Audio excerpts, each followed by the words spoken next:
Purvanchal university ఇది కేవలం university కాదు, మీ సక్సెస్ స్టోరీకి చిరునామా. అండ్ ఇప్పుడు మనం ఒక పెద్ద స్టార్ గురించి మాట్లాడుకుందాం. ఈ మధ్య వారికి స్టేజ్ స్టార్ అనే అవార్డు పేరు కూడా ఇచ్చారు. మీకు పేరు చెప్తాను, యాంకర్ సుమ గారు. సుమ గారి కెరీర్ చాలా స్టార్టింగ్లో మీరు కెమెరామ్యాన్గా ఆమె దగ్గర నుంచి చూసిన వ్యక్తి. మీరు చాలా ఎర్లీ స్టేజ్ ఇండస్ట్రీలోకి వచ్చినప్పటి నుంచి ఫస్ట్ ప్రాజెక్టే మీరు. సో ఆ రోజు సుమాని మీరు చూసినప్పుడు ఈ స్థాయి అంటే ఒక స్టార్ హీరోకి ఒక స్టార్ హీరోయిన్కి కూడా లేని క్రేజ్ ఈరోజు సుమ అంటే. ఆమె ప్రయాణం కానీ ఆమె ఎదిగిన తీరు కానీ అంతా మీ కళ్ళ ముందు మీ బిడ్డ ఎదిగినట్టే ఎదిగింది ఆమె. సో సుమ గారితో మీ ట్రావెలింగ్ గురించి చెప్పండి. సుమ ఫస్ట్ సీరియల్ మా ప్రదీప్ గారిదండి, పెళ్లి చూపుల్లో చేసింది అమ్మాయి. అప్పుడు దాని కెమెరామ్యాన్ ఉన్నాను నేను. అప్పుడు చూశాను, చాలా బెరుగ్గా భయపడుతూ ఉండేది అమ్మాయి. పాపం తెలుగు కొంచెం నేర్చుకుంటూ అలా ఉండేదాన్ని. కొత్తలో తెలుగు రాదు అంటే ఫ్లూయెంట్ లేదు, ఇక్కడే చదువుకుంటుంది పాప. ఫ్లూయెంట్గా ఇప్పుడు మనం డైలాగులు ఇవన్నీ ఉంటాయి కదా, అంత ఫ్లూయెంట్గా అలా రావు, అలా ఉండేది అమ్మాయి. ఆ తర్వాత 91లోనో 90లోనో మా నాన్న ఒక సింగిల్ ఎపిసోడ్ చేశారు దూరదర్శన్కి, జ్యోతి అని. ఆ సింగిల్ ఎపిసోడ్లో అశోక్ కుమార్ గారు, అశోక్ రావు గారు, ప్రదీప్ గారు, అగస్త్య శాస్త్రి గారు, పెద్ద వాళ్ళు ఆ రోజుల్లో, సివిఎల్ నరసింహారావు గారు, శిల్ప గారు. అందులో సుమ కూడా ఒక చిన్న క్యారెక్టర్ అనమాట, నర్స్ క్యారెక్టర్. సుమ అప్పుడు ఏంటంటే భయపడుతుండేది. ప్రదీప్ గారు సీరియల్ అయితే చేస్తాను, లేదంటే మీరుంటే చేస్తానంటే ఆ యూనిట్లో పరిచయం కదా, కంఫర్ట్. అందుకని అందరూ చేసింది అనమాట. ఆ ఎపిసోడ్ కూడా చేసింది. ఆ తర్వాత అలాగే ట్రావెల్ అయ్యాం మేము. చాలా మంచిది. వాళ్ళ అమ్మగారు వాళ్ళ నాన్నగారు అందరితో కూడా పరిచయం. టాలెంటెడ్ అని తెలుసు, మాకు ఇంత వస్తుందని మనకి ఎట్లా తెలుస్తుంది. చాలా టాలెంటెడ్, గ్రాస్పింగ్ పవర్ చాలా ఎక్కువ ఉండేది అమ్మాయికి. ఆ తర్వాత సీరియల్స్ అవన్నీ చేసాం మేము. ఆ తర్వాత మేము 94లో నేను దూరదర్శన్కి ఒక సీరియల్ చేశానండి, జీవన రాగం అని ఒక సీరియల్ చేశాను, దూరదర్శన్కి ప్రొడ్యూస్ చేశాను. ఆ సీరియల్ ఏంటంటే అన్ని పాటలే ఉంటాయి అందులో. మనిషి పుట్టినప్పటి నుంచి దేహం వదిలేసే వరకు మనకుండే ఫంక్షన్స్లో మనకుండే వాటి మీద పాటలు అనమాట, ట్రెడిషనల్ సాంగ్స్. ఇప్పుడు పిల్లోడు పుట్టగానే ఉయ్యాల్లో వేసి జో అచ్యుతానంద జో జో ముకుంద అని పాడతాం ఆ పాట. తర్వాత నలుగు పెడుతూ తారంగం అని పాడేది. ఆ తర్వాత చిన్నపిల్లలు పాడుకునేది. ఆ తర్వాత అమ్మాయి పెద్ద మనిషి అయిన తర్వాత దంపుడు పాటలు, పెళ్ళి 4 ఎపిసోడ్లు. ఆ తర్వాత ఆ పెళ్ళిలో ఉన్న శోభనం ఇవన్నీ వస్తాయి. తర్వాత పెద్దోళ్ళు అయ్యారు, వానప్రస్థానం, తర్వాత ఏమో ఇంకా మంగళం. ఇలాగా మొత్తం లైఫ్ హిస్టరీ మీద సాంగ్స్ అనమాట. అవి మొత్తం సాంగ్స్.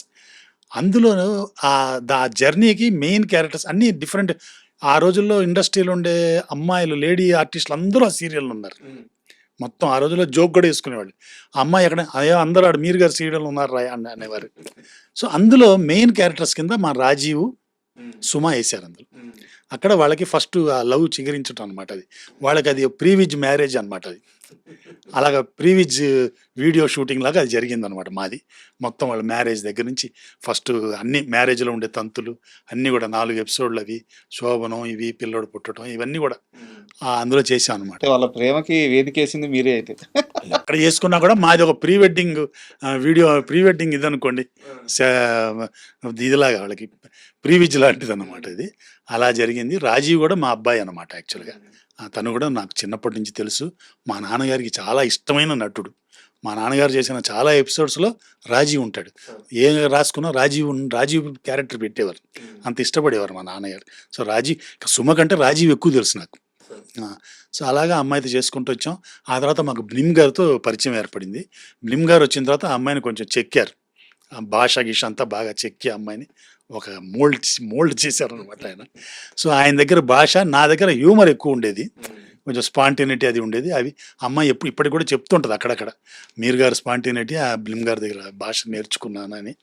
ఇప్పటికి కూడా అమ్మాయి చాలా అణుకువ, అది ఆ మర్యాద. ఇప్పటికి కూడా ఏదైనా ఫంక్షన్ ఉంటే మర్చిపోకుండా నన్ను మా మిస్సెస్ని పిలవటం, ఇవన్నీ అంటే ఎంత ఎత్తు ఎదిగినా మూలాలు మర్చిపోకూడదు అంటాం కదా, అదే అవన్నీ అమ్మాయి మర్చిపోకుండా మమ్మల్ని ఇలా గౌరవించడం, ఇవన్నీ అందుకే వాళ్ళు అంతంత పెద్ద స్టార్స్ అది అయ్యారనమాట వాళ్ళు. Great journey sir. చాలా అంటే సుమ గారిని చూస్తున్నప్పుడు అంటే మనకే అనిపిస్తుంటే ఒక అమ్మాయి, ఒక చిన్న అమ్మాయి పల్లెటూరులోనో ఒక చిన్న టౌన్లోనో ఉన్న అమ్మాయి ఇండస్ట్రీకి వెళ్ళాలి, నేను ఒక యాంకర్ అవ్వాలో, ఒక యాక్టర్ అవ్వాలో, ఒక టెక్నీషియన్ అవ్వాలని ఒక కళ ఉంటుంది. బట్ ఎదురుగా ఒక శిఖరం ఉండాలి. ఇప్పుడు చాలామందికి చిరంజీవి గారు చాలామంది నేను చిరంజీవిని అవ్వాలనే ఇండస్ట్రీకి వచ్చేది, అవతారా అవరా అనేది తర్వాత సంగతి, ఒక ఇన్స్పిరేషన్. అలాగా కొన్ని లక్షల మంది ఆడపిల్లలకి సుమ గారిని ఒక ఇన్స్పిరేషన్గా ఈరోజు తెలుగు వారికి నిలబడి ఉంది.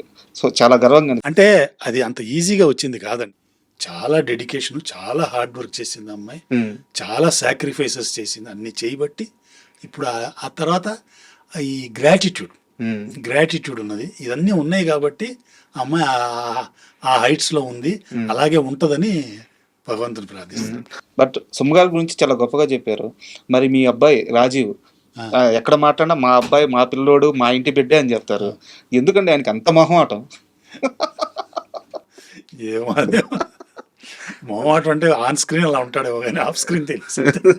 మా దగ్గర బాగానే ఉంటుంది. ఎక్కడ అసలు ఎక్కడ కలిసినా కానీ, ఎక్కడన్నా మాట్లాడినా కానీ, 10 మంది ఉన్న దగ్గర కానీ ఏదన్నా అడగాలన్న మొహమాటం ఆయనకి. నాకు తెలిసి ఛాన్సులు కూడా అందుకే అడగట్లేదు ఆయన.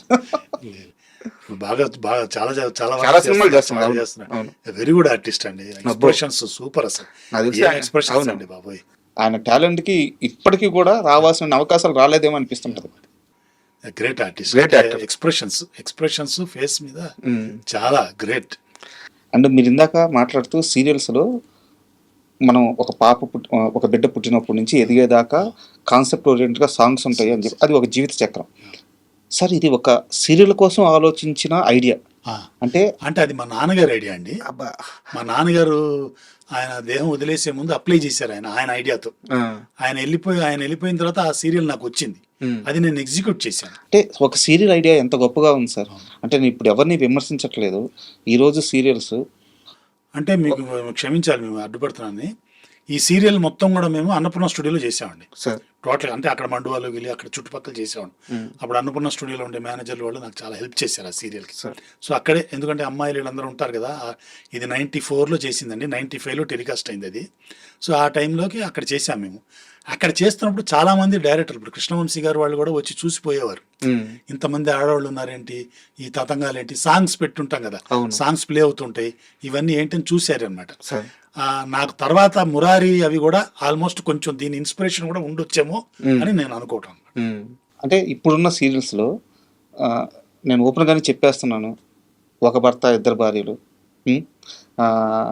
ఒకరిని పెళ్లి చేసుకుంటారు, ఇంకొకరిని ప్రేమిస్తుంటారు, అత్తా కోడళ్ళు గొడవలు, వీళ్ళని చంపాలి వాళ్ళని చంపాలి. ఇప్పుడు సీరియల్ కథలన్నీ ఇయే.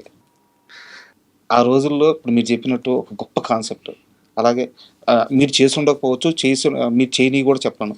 ఒక ఋతురాగాలు కానీ, ఒక ఎండమావులు కానీ, ఎంత గొప్ప సీరియల్స్ సార్ అన్ని. సీరియల్స్లో కథ పోయింది, కాన్సెప్ట్ పోయింది, నటులు పోయారు, సీరియల్స్ బిజినెస్ అయిపోయింది. ఈ కామెంట్స్ మీరు ఒప్పుకుంటారా?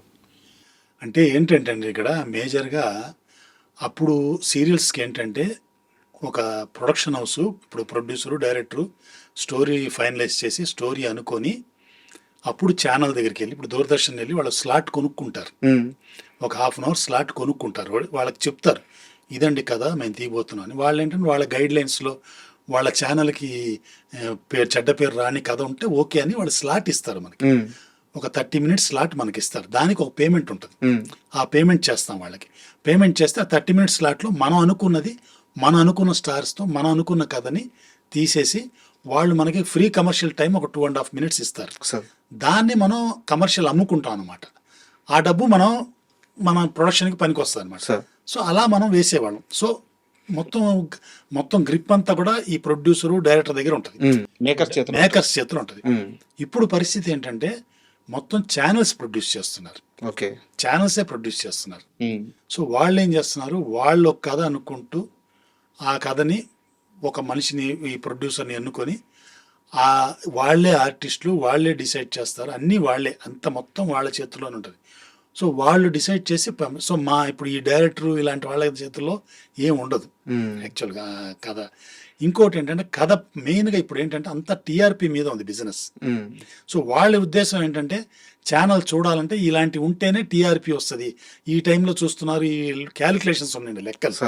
సో వాళ్ళు దానిని బట్టి ఆ ఛానల్లో అలాంటి కథలు ఎన్నుకొని వాళ్ళు చేస్తున్నారు అనమాట. సో ఈ టీఆర్పీ అనేసి ఆ టీఆర్పీ కోసం చేయటం అనమాట కథలు.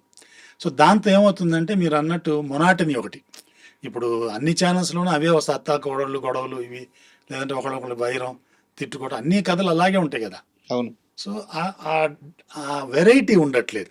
ఇప్పుడు కొన్ని క్యారెక్టర్స్ ఎమోషనల్గా కూడా ఉండొచ్చు. నేను ఒకసారి ఒక ఛానల్లో నేను వెళ్ళి ఒక కథ ఇచ్చాను నేను, ఏది ఓల్డ్ ఏజ్ హోమ్స్ మీద ఇచ్చాను నేను. ఎల్బి శ్రీరామ్ గారు ఇలాంటి వాళ్ళని పెట్టి చెయ్యాలని ఉద్దేశంతో ఆ రోజుల్లో రవికొండలరావు గారు వీళ్ళందరినీ పెట్టి చెయ్యాలని ఒక కథ తీసుకెళ్ళి ఇచ్చాను. అంటే ఓల్డ్ ఏజ్ హోమ్స్లో చాలా కథలు ఉంటాయి, సార్ చాలా స్ట్రగుల్స్ ఉంటాయి. ఆయన అలా రావడానికి ఆయనకి చాలా టాలెంట్ ఉండొచ్చు, ఆయన అక్కడ ఎందుకు రావాల్సి వచ్చింది, ఇలాంటి బ్యాక్ స్టోరీస్ చాలా.